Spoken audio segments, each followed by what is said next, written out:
नमस्कार साथियों, स्वागत है आप सभी का प्रिज्म एकेडमी के यूट्यूब चैनल पर।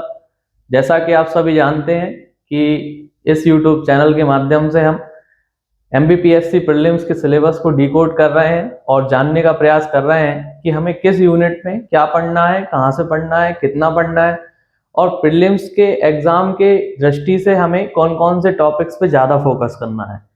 तो आइए आज के इस वीडियो के माध्यम से हम यूनिट 3 एमपीपीएससी प्रीलिम्स के बारे में जानेंगे। क्या पॉसिबल सोर्सेज होने चाहिए और उनमें हमें किन किन टॉपिक्स पर ध्यान देना चाहिए। तो जैसा कि आप सभी जानते हैं कि हम यूनिट 1 और यूनिट 2 को पहले ही डिकोड कर चुके हैं, तो उनके वीडियोस हमारे यूट्यूब चैनल पर है, प्लेलिस्ट में है, आप वो जाकर देख सकते हैं। इसके बाद हम अब यूनिट 3 पर आए हैं। यूनिट 3 है भारत का भूगोल, ज्योग्राफी ऑफ इंडिया।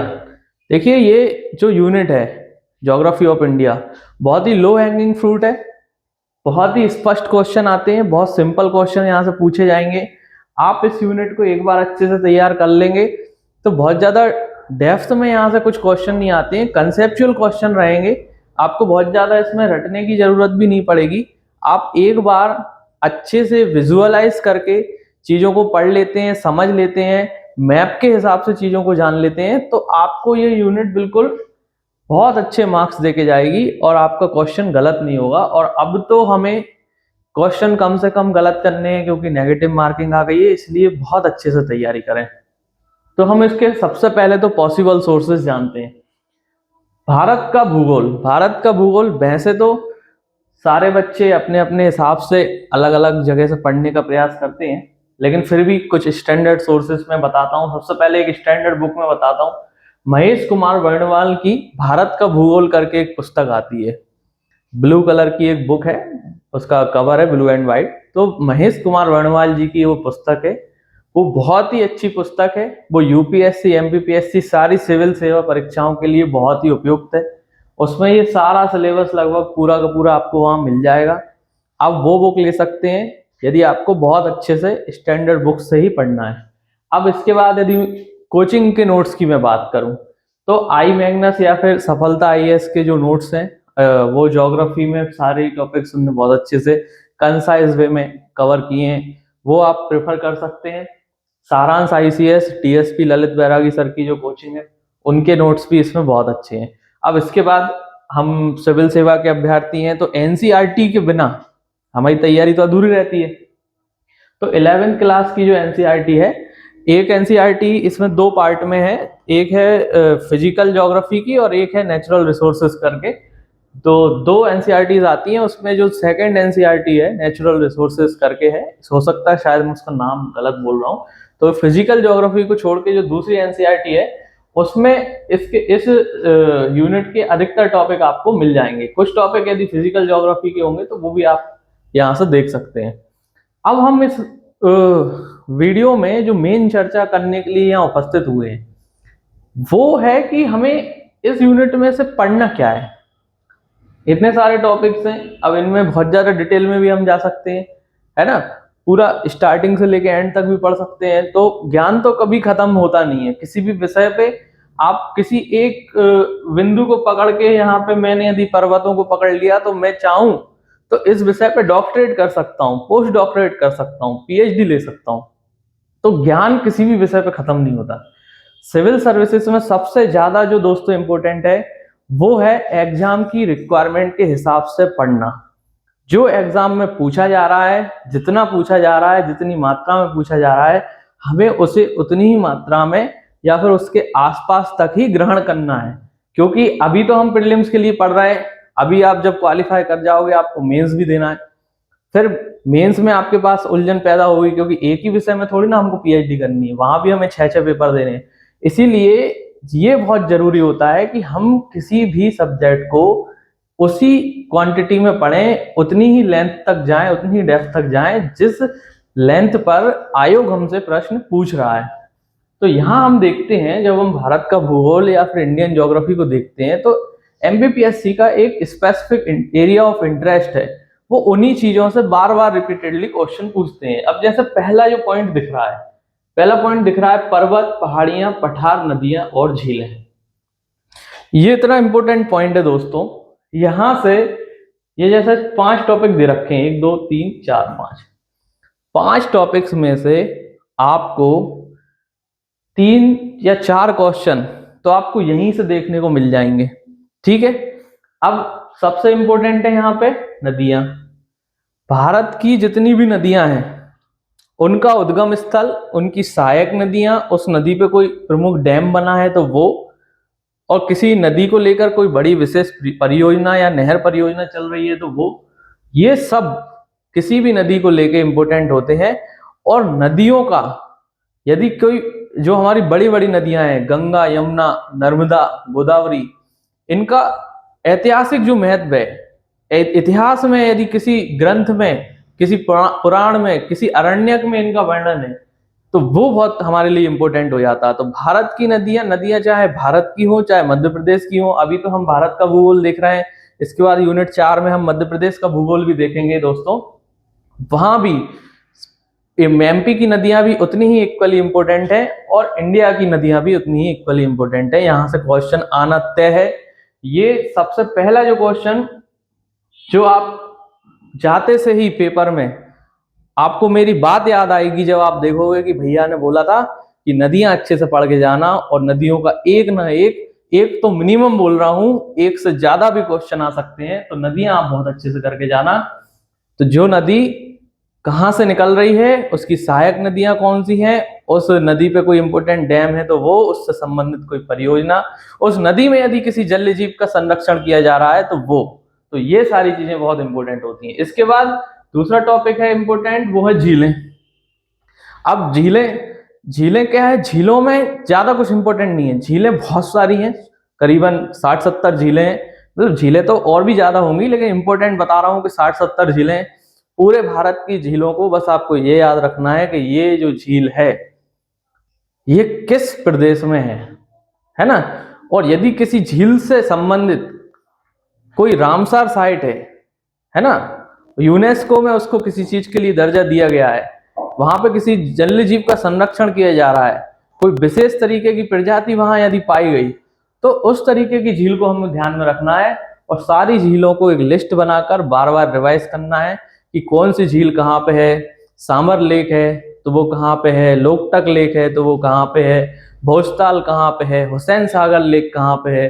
तो इस तरीके से, जैसे कुछ झीलें भारत में ऐसी हैं जहां से पूरे शहर को वाटर सप्लाई दी जाती है और उनका एक विशेष दर्जा भी है, इतिहास में भी है और वर्तमान के परिप्रेक्ष्य में भी है, तो ये भी आपको देख के चलना है। अब इसके बाद पठार आ जाते हैं। तो पठार में इंपॉर्टेंट क्या होता है, पठार की लोकेशन इंपॉर्टेंट है और पठार में से कोई बहुत बहुमूल्य खनिज निकल रहे हैं तो वो इंपॉर्टेंट है। इसके बाद उस पठार से संबंधित यदि कोई विशेष घटना होती है या फिर गवर्नमेंट का कोई प्रोजेक्ट चालू हो रहा है और उस पठार को काटा जा रहा है, या वहां पर कोई डेवलपमेंट के कारण कोई इन्वायरमेंट का इश्यू हो रहा है, तो उस तरीके से हमें ये सारे पठार देखने हैं। जैसे डेक्कन का प्लेट्यू हो गया, दक्कन का पठार हुआ, बुंदेलखंड का पठार हुआ, छोटा नागपुर का पठार हुआ, है ना। इस तरीके से अलग अलग रीजन्स में आप, इसके बाद बहुत सारे ऐसे पठार पढ़ोगे आपको जिनके नाम भी नहीं पता होंगे, मुझे खुद भी अभी बहुत ज्यादा नाम याद नहीं आ रहे हैं वर्तमान में। तो आप जब पढ़ोगे तो बहुत सारे पठार के नाम आएंगे, तो आयोग आपसे सही जोड़ी बनाने के लिए पूछ सकता है। इसके बाद पठार के बाद छोटी छोटी जो पहाड़ियां रहती हैं वो, और सबसे इंपॉर्टेंट फिर पर्वत। माउंटेन्स में क्या है, लिमिटेड माउंटेन्स हैं, उनको हमें पूरा अच्छे से स्टडी करना है। सबसे पहले आता है हिमालय। अब हिमालय में हमें क्या स्टडी करना है, सबसे पहले तो हिमालय का डेवलपमेंट, ये इसमें दिया नहीं है लेकिन हमें ये फिजिकल ज्योग्राफी में से थोड़ा सा इसके एनिमेटेड वीडियो भी आप देख सकते हैं कि हिमालयास कैसे बने, हिमालयास का फॉर्मेशन कैसे हुआ। ये हमारी अंडरस्टैंडिंग के लिए बहुत जरूरी है, क्योंकि जब आप हिमालयास को समझोगे तभी आप ये समझ पाओगे कि इंडिया में मॉनसून कैसे आता है और इंडिया में मॉनसून के कारण क्या क्या घटनाएं होती हैं। और यदि हिमालयास नहीं होते, ये सब आप मुझे एक चीज कमेंट में बताओ कि यदि भारत में हिमालयास नहीं होते तो भारत का क्लाइमेट कैसा होता और भारत के क्लाइमेट पे इसका क्या असर पड़ता है, ये आप मुझे एक बार अपनी अंडरस्टैंडिंग के हिसाब से कमेंट में बताना। तो हिमालयास को बहुत अच्छे से समझना है। वेस्ट से ईस्ट तक उनकी हाईएस्ट पीक टॉप 5 कौन सी हैं, नॉर्थ से साउथ तक उनकी हाईएस्ट पीक कौन सी है, इस तरीके से देखना है। हिमालय से जो नदियां निकल, खैर वो नदियों में आप पढ़ ही लोगे, लेकिन पर्टिकुलरली वहां पे जो ग्लेशियल लेक्स हैं उनके बारे में आपको देखना है। फिर तिब्बत के पठार के बारे में आपको देखना है, क्योंकि उसकी हमारे भारत की मानसून में बहुत इंपोर्टेंट भूमिका है।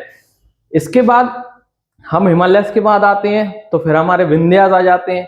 फिर यहाँ पे अरावली। अब जैसे अरावली का क्वेश्चन आना बहुत संभावित है दोस्तों इस बार, क्योंकि अभी सुप्रीम कोर्ट ने एक ऑर्डर दे दिया था वहां पे कंस्ट्रक्शन चालू करने के लिए, तो उसके लिए आंदोलन हुआ।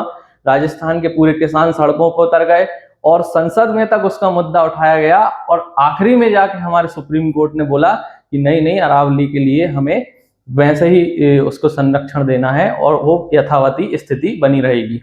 तो इस तरीके से जो भी पहाड़, जो भी पहाड़ियां, जो भी पर्वत बहुत ज्यादा न्यूज में होते हैं, वो सिविल सर्विसेज एग्जाम में, वो एमपीपीएससी या यूपीएससी में तो आपको देखने मिल ही जाएगा। मेंस में देखने मिल जाएगा, नहीं तो प्री में देखने मिल जाएगा अरावली का क्वेश्चन। लेकिन एमपीपीएससी भी अब उसी लाइन पे जा रहा है, उसी लाइन पे क्वेश्चन पूछने चालू कर दिए, और खास तौर पे ज्योग्राफी से। तो आपको यहाँ से क्वेश्चन देखने को मिलेगा। तो अरावली आप अच्छे से पढ़ लेना, उसकी हाईएस्ट पीक कौन सी है, वहां से कौन सी नदियां निकलती हैं, कोई वहां पे, हाँ कोई वहां पे तीर्थ स्थान है, ये भी बहुत इंपॉर्टेंट होते हैं, क्योंकि हमारे अधिकतर जो तीर्थ हैं दोस्तों वो पहाड़ों में और पहाड़ियों में ऊंचाई के क्षेत्रों में ही है, जो पौराणिक तीर्थ स्थल हैं। तो वो आप देखना, है ना। जैसे अरावली है तो गुरु शिखर हिल्स है, उसकी ऊंचाई कितनी है, इस तरीके से। फिर अरावली और हिमालयाज हैं या फिर विंध्यास हैं या सतपुड़ाज हैं, ये किस भौगोलिक क्रिया के द्वारा इनका निर्माण हुआ, है ना। जैसे आप प्लेट विवर्तनिकी की थ्योरी पढ़ते हो, प्लेट टेक्टोनिक पढ़ते हो, तो प्लेट टेक्टोनिक से हमारे हिमालयाज बने। फिर एक होते हैं फोल्ड माउंटेन्स, एक होते हैं वॉल्केनिक माउंटेन्स। तो पर्वतों के भी बहुत सारे प्रकार होते हैं, तो पर्वतों का प्रकार भी पीएससी आपसे पूछ सकता है। तो इस तरीके से आपको सारे पर्वत, है ना, चाहे विंध्यास हो, सतपुड़ा हो, वहां सह्याद्री हो, है ना, या फिर कोरोमंडल कोस्ट का हमारा ईस्टर्न घाट, वेस्टर्न घाट्स करके जो भी है नीलगिरी तक, ये सारी चीजें हमें देखना है। और पर्टिकुलरली इनकी सबसे ऊंची चोटी, उनकी लोकेशन, वहां कोई बड़ा बायोस्फीयर रिजर्व है तो वो, ये सारी चीजें हमें याद रखनी है। अब आगे बढ़ते हैं दोस्तों। अब दूसरा इंपॉर्टेंट टॉपिक आता है एल नीनो ला नीना, है ना। El Nino La Nina, southern oscillation, western disturbance और कंसिक्वेंसेस ऑफ क्लाइमेट चेंज। ठीक है, हमारा ज्यादातर क्वेश्चन इन्हीं क्वेश्चंस में सब देखने को मिलेंगे। ठीक है, तो एल नीनो, ला नीना, दक्षिणी दोलन और वेस्टर्न डिस्टर्बेंस, तो ये क्या है, ये हमारा पूरा का पूरा इंडियन मानसून है।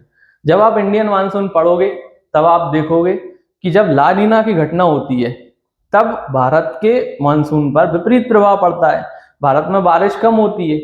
तो इसका उल्टा हो जाता है ला नीना में। ला नीना ईयर जिस साल आता है उस साल भारत में मानसून अच्छा होता है। ऐसे ही दक्षिणी दोलन में जो भी घटनाएं होती हैं उससे हमारे मानसून पर क्या प्रभाव पड़ता है। वेस्टर्न डिस्टर्बेंस, जो कि हमारे सर्दियों के समय में जो बारिश होती है, तो यहाँ हिमालयास का बहुत ज्यादा रोल आता है।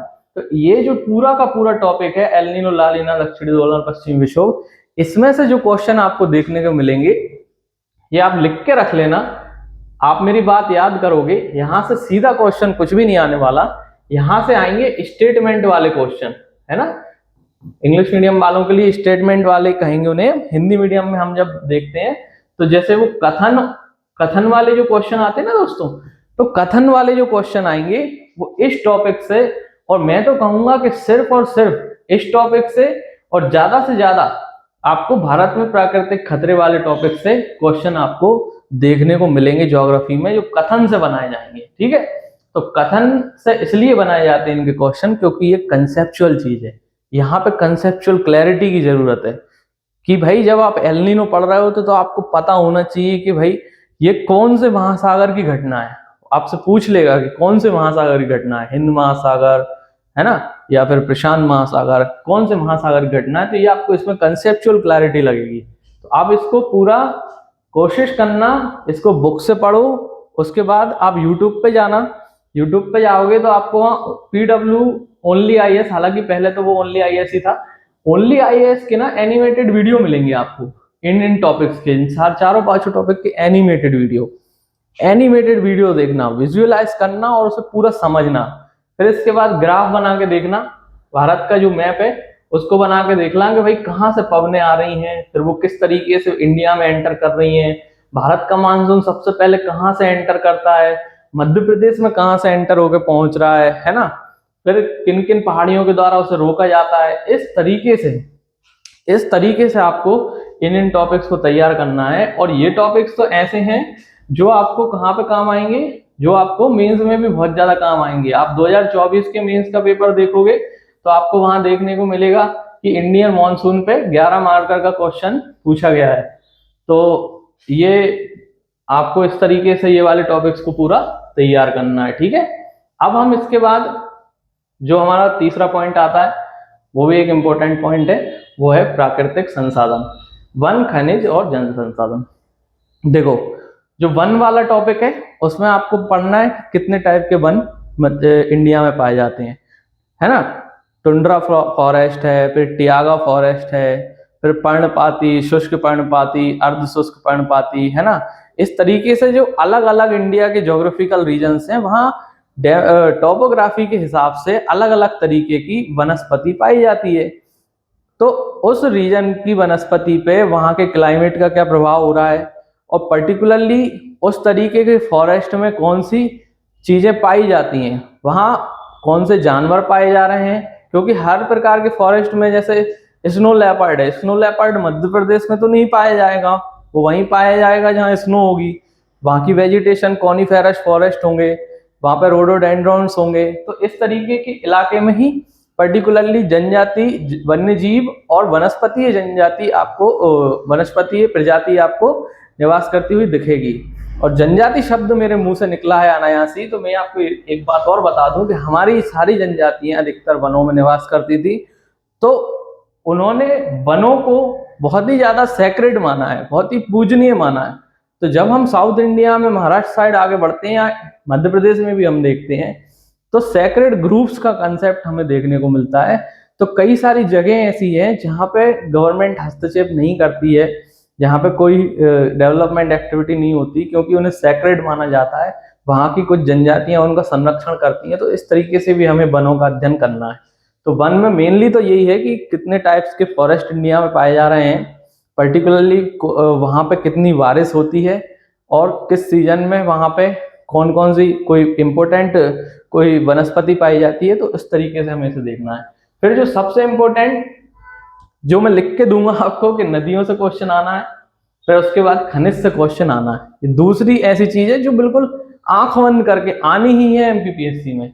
तो खनिज, अब खनिज में क्या है, इंडिया में जो भी मेन खनिज है, कोयला, आयरन, स्टील, है ना, मतलब स्टील तो उसका प्रोडक्ट है, आयरन, फिर हमारा हमने देखा कि हीरा कहाँ पे हो रहा है, सोना कहाँ पे हो रहा है, चांदी कहाँ पे हो रहा है। अब खनिज मेटेलिक भी होते हैं, धात्विक भी होते हैं और अधात्विक भी होते हैं। तो दोनों प्रकार के खनिज, और पर्टिकुलरली किस स्टेट में उनका सबसे ज्यादा प्रोडक्शन है, इंडिया की उस पर्टिकुलरली मिनरल के प्रोडक्शन में क्या रैंक है पूरे वर्ल्ड में, और हर स्टेट की इंडिया में रैंकिंग क्या है, टॉप की जो रैंकिंग रहती है, टॉप 1 जो स्टेट रहता है, ठीक है। तो इस तरीके से मिनरल में सबसे जो ज्यादा, इंडिया मिनरल ईयरबुक से आपको इसका डाटा देखना है।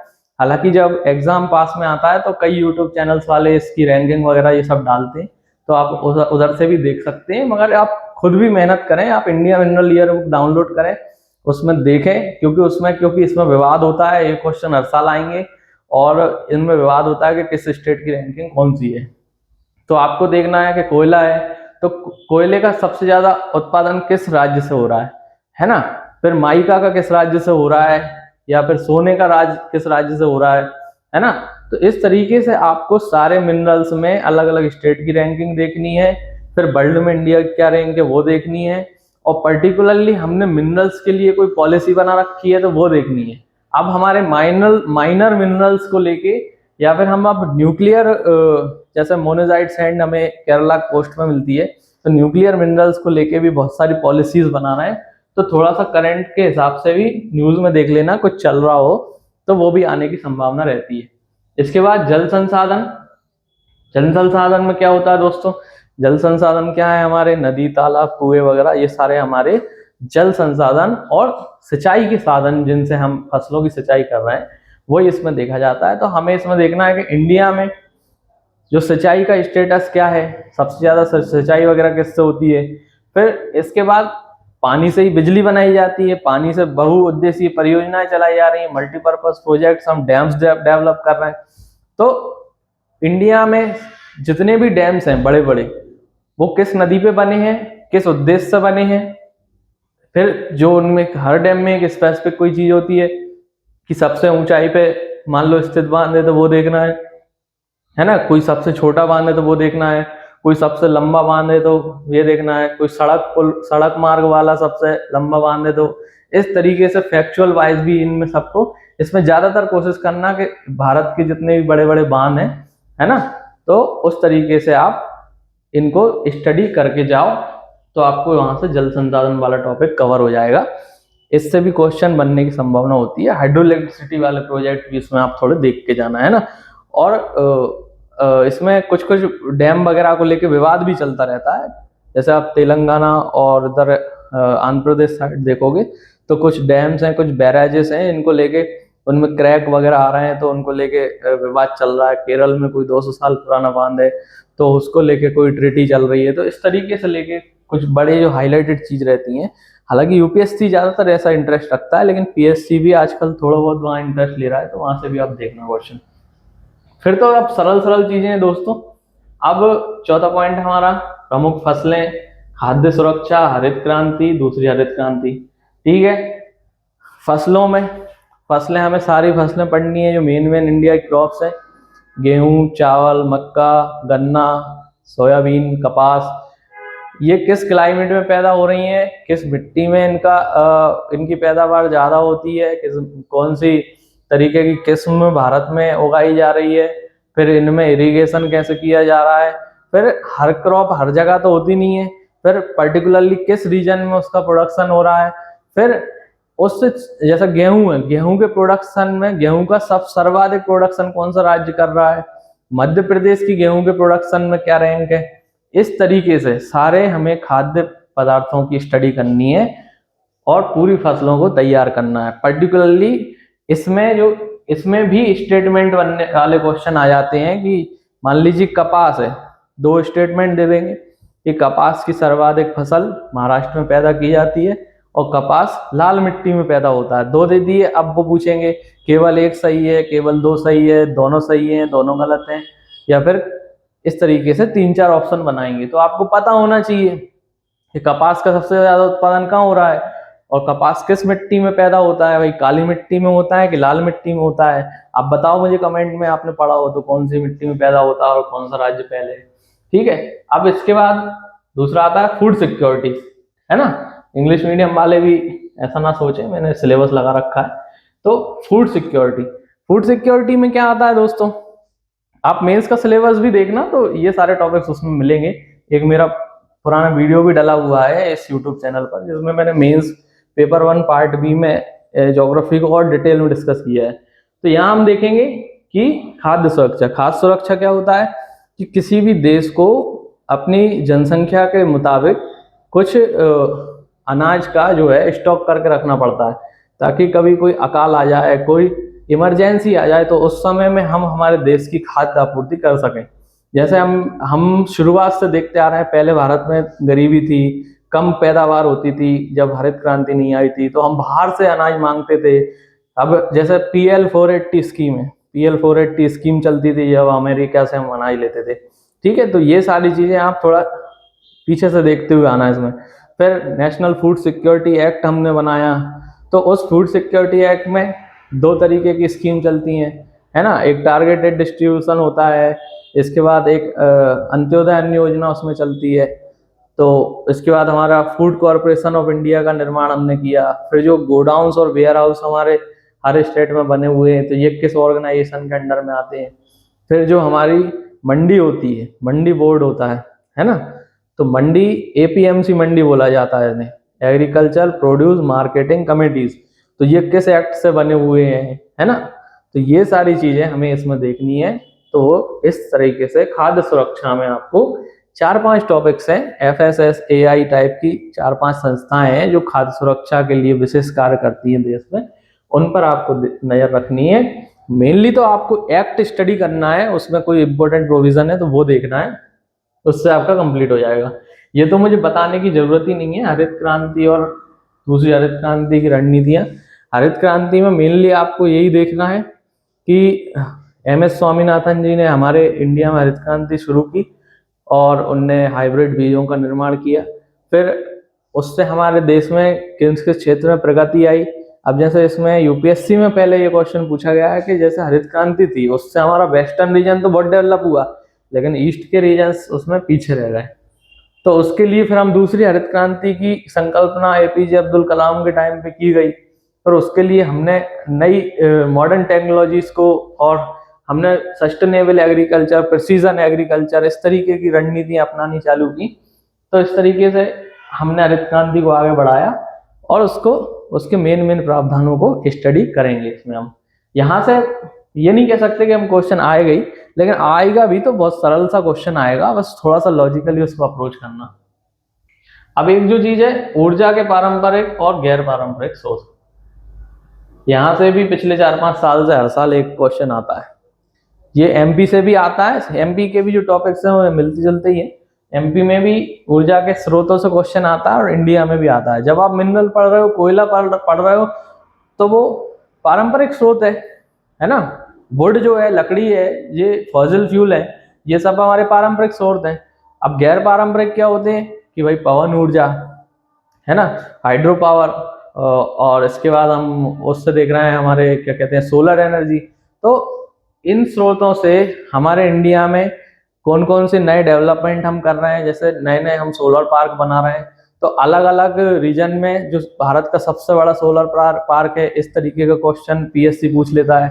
फिर मध्य प्रदेश में बहुत सारे हमने मेगा सोलर पावर प्लांट बनाए वो। फिर अब आजकल फ्लोटिंग सोलर पावर प्लांट का कंसेप्ट आ गया है, तो फ्लोटिंग सबसे बड़ा फ्लोटिंग प्लांट कहाँ पे है, इस तरीके से इस वाले टॉपिक को आप स्टडी करना। और इसमें भी दोस्तों क्या है, रैंक देखना है ना।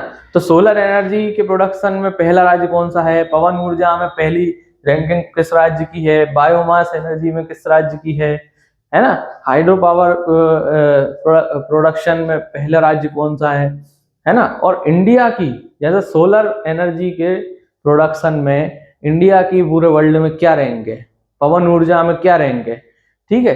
तो ये भी हमारी मिनिस्ट्री निकालती है, इनकी रैंकिंग निकालती हैं। आप इनको सर्च करोगे तो आपको ये सब मिल जाएगा, और ये आपको करंट अफेयर्स की बुक में भी ये सारी चीजें मिलेंगी, है ना। तो वहां से आप ये सारी चीजें देखना। इसके बाद हमारा पॉइंट आता है भारत में प्राकृतिक खतरे और आपदाएं और भारत के प्रमुख चक्रवात, ठीक है। तो खतरे और आपदाएं, बाढ़, सुनामी, सूखा, भूकंप, तो ये जितने भी नेचुरल डिजास्टर्स हैं, तो जब आप ज्योग्राफी की बुक में पढ़ोगे तो नेचुरल हजार्ड्स और डिजास्टर्स इन इंडिया, है ना। तो सबसे पहले तो आप पढ़ना कि हजार्ड और डिजास्टर, है ना, खतरे और आपदा, हजार्ड और डिजास्टर में अंतर क्या होता है ना। तो क्योंकि स्टेटमेंट में PSC ये भी पूछ सकता है कि भाई पर्टिकुलरली दे देगा कि ये सिचुएशन को हजार्ड बोलते हैं और इस सिचुएशन को डिजास्टर बोलते हैं, चेंज कर देगा उनका मैटर, तो गलत होने की संभावना हो जाएगी। तो सारे खतरे, भूकंप पढ़ रहे हो तो भूकंप को अच्छे से स्टडी करो, एस वेव, P वेव्स, भूकंप की उत्पत्ति कैसे होती है। तो जिस पॉइंट पे सबसे पहले वो उसकी वेव्स आती हैं, तो फोकस जमीन के अंदर होता है या ऊपर होता है, एपिसेंटर कहाँ होता है, इस तरीके से पूरा अच्छे से स्टडी करो, उसके ज्योग्राफिकल कंडीशंस को समझो। फिर हमारे इंडिया को कितने भूकंप क्षेत्रों में बांटा गया है, कितने अर्थक्वेक के हमारे कितने जोन्स हैं, है ना, जोन 1, 2, 3, 4। तो कौन से जोन में कौन सा इलाका आता है, जोन 1 तो हमारे यहाँ है ही नहीं, है ना, जोन 2 से हमारा चालू होता है, जोन 2, 3, 4, 5। तो जैसे जैसे जोन में हम आगे बढ़ते जाते हैं खतरा उतना बढ़ता जाता है। हिमालयाज में सबसे ज्यादा अर्थक्वेक का खतरा है। तो इस तरीके से फिर सुनामी को लेके कोई वार्निंग सिस्टम हमारे इंडिया ने बनाया हो, DRDO ने बनाया हो, तो वो देखो, है ना। सूखे के कारण हमारे इंडिया में बहुत सारी मौतें हो रही हैं, उसको लेके हमारे गवर्नमेंट कुछ काम कर रही हो, तो वो आपको देखना है। तो प्राकृतिक खतरों की आपको स्टडी करनी है, फ्लड्स वगैरह की स्टडी करनी है ना। अब इसमें सबसे जो इम्पोर्टेंट चीज आएगी, जिससे क्वेश्चन अभी लगातार जब से ये सिलेबस चेंज हुआ है PSC का, तब से ये टॉपिक इनने अलग से डाला था कि भारत के प्रमुख चक्रवात, है ना। अब ये टॉपिक अलग से ही क्यों लाया पीएससी, तो ये बात आप समझो, जो नए स्टूडेंट हैं वो थोड़ा उनको नहीं पता होगी, ओल्ड स्टूडेंट्स तो उस चीज को समझ रहे होंगे कि भारत में हर साल जैसे ही अप्रैल के बाद मई और जून का महीना आता है, विशेष तौर पे मई का महीना आता है, तब आप जैसे ही न्यूज चैनल चालू करोगे तो आप देखोगे कि अरब सागर और बे ऑफ बंगाल में आया चक्रवात। अलग अलग उनके नाम बताए जाएंगे, चक्रवात बिपरजॉय, चक्रवात फानी, चक्रवात असानी, चक्रवात अम्फान, है ना। अलग अलग हर साल आप अलग अलग नाम सुनोगे और उस रीजन में चक्रवात आते ही हैं, है ना। अब ऐसा क्यों होता है, अब ये ऐसा इसलिए होता है दोस्तों क्योंकि जो हमारी ITCZ है, इंटर ट्रॉपिकल कन्वर्जेंस जो उनकी जो लाइन होती है वो तिब्बत की तरफ मूव कर रही होती है, आगे की साइड मूव कर रही होती है। तो वो जब समंदर से गुजरती है तो वहां का टेम्परेचर लो हो जाता है। तो आपको अब सारी डिटेल में यहाँ नहीं बताऊंगा, तो आप इसको स्टडी करोगे जब चक्रवात को, तो आपको इसमें पर्टिकुलरली पहले तो आपको वो कंडीशन समझनी है कि किस कंडीशन में चक्रवात पैदा होता है, चक्रवात का उदय किस क्षेत्र में होता है, पर्टिकुलरली इंडिया को ज्यादा चक्रवात किस क्षेत्र में आते हैं इंडिया में, है ना, बे ऑफ बंगाल में आते हैं या अरेबियन सी में आते हैं। फिर इसके बाद जो पीएससी जिस तरीके से क्वेश्चन पूछ रहा है कि चक्रवात का नाम देगा आपको और पूछेगा कि ये चक्रवात किस तट पे आया था, पूर्वी तट पे आया था या पश्चिमी तट पे आया था, या फिर चक्रवात अरब सागर में आया था या बे ऑफ बंगाल में आया था। इस तरीके से क्वेश्चन पूछा जा रहा है। तो सारे जो लेटेस्ट 2 साल के चक्रवात देख के जाना, 1 साल के मत देखना, 2 साल के देखना, पीएससी पुराने भी पूछ लेता है। और कोई भीषण चक्रवात आया हो जिसने बहुत ज्यादा तबाही मचाई हो पूरे विश्व में या फिर इंडिया से आसपास के क्षेत्रों में, तो ऐसी चीजें भी आप इसमें स्टडी करना।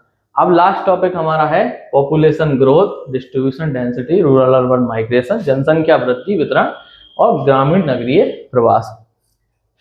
ये कुछ नहीं है दोस्तों, यहाँ पे ऐसे घबराओ मत इसको देख के, ये कुछ नहीं है, ये है हमारी जनगणना, ठीक है। इसे बोलते हैं सेंसस। आप यूट्यूब पे जाना, सेंसस ऑफ इंडिया, अभी तक 2011 का ही सेंसस हमारे पास अवेलेबल है।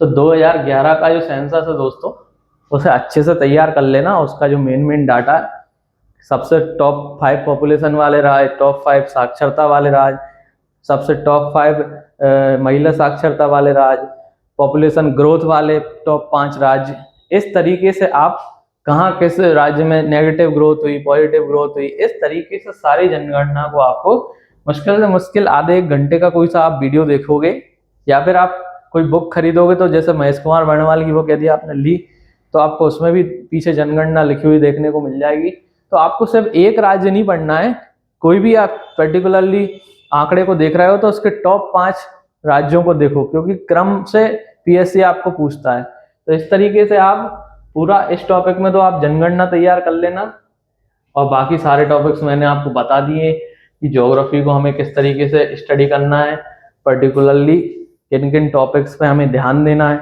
है ना। तो इस तरीके से आप पूरे ज्योग्राफी को, इंडियन ज्योग्राफी को स्टडी करके जाओ। प्रीलिम्स पर्सपेक्टिव से अभी हमने बात की है ना, प्रीलिम्स पर्सपेक्टिव से पढ़ के जाओ, आपको निश्चित ही इस अप्रोच से फायदा होगा और आप जल्द से जल्द MPPSC के एग्जाम को क्वालिफाई कर पाएंगे। तो दोस्तों बने रहिए, आने वाले समय में और हम आपके लिए इंटरेस्टिंग वीडियोस लाते रहेंगे। अभी तो हमारी ये सीरीज कंटिन्यू है, अभी हमने यूनिट 1, यूनिट 2 और यूनिट 8 करंट अफेयर्स का वीडियो शेयर कर दिया है हमारे चैनल पर, और इससे पहले हमने एक आखिरी के इस समय में, मतलब आने वाले 3 महीनों में हमारी क्या रणनीति होनी चाहिए, इसके लिए भी मैंने एक वीडियो बनाया, वो भी आप जाके देखिए। और अलग अलग यूनिट्स के मैं सारे 10 यूनिट के वीडियो आपके साथ लाऊंगा। और दोस्तों सबसे बड़ी बात मैं आपको जो कहना चाहूँगा कि ये वीडियो मैं किस आधार पर ला रहा हूँ, आप मेरे ऊपर क्यों विश्वास कर सकते हैं। जैसा आप थंबनेल में तो देख के आए होंगे, शायद किसी ने नहीं देखा हो तो मैं बता देता हूँ कि जब से सिलेबस चेंज हुआ है और जब से मैंने PSC की तैयारी में कदम रखा है, तो 2024 और 2025 से ही लगातार मैं 2 बार प्रीलिम्स क्वालिफाई कर चुका हूँ, और यही मेरे सोर्सेस रहे, इसी तरीके से मैंने स्ट्रेटजी बनाकर स्मार्ट वर्क कर कर इस एग्ज़ाम को समझा और पीएससी के प्रीलिम्स में मैंने 2 बार सफलता लगातार हासिल की। इसलिए आप अपना भाई समझकर और जो भी आप समझना चाहें तो उस हिसाब से आप मेरे ऊपर विश्वास कर सकते हैं और इस स्ट्रेटजी को फॉलो कर सकते हैं।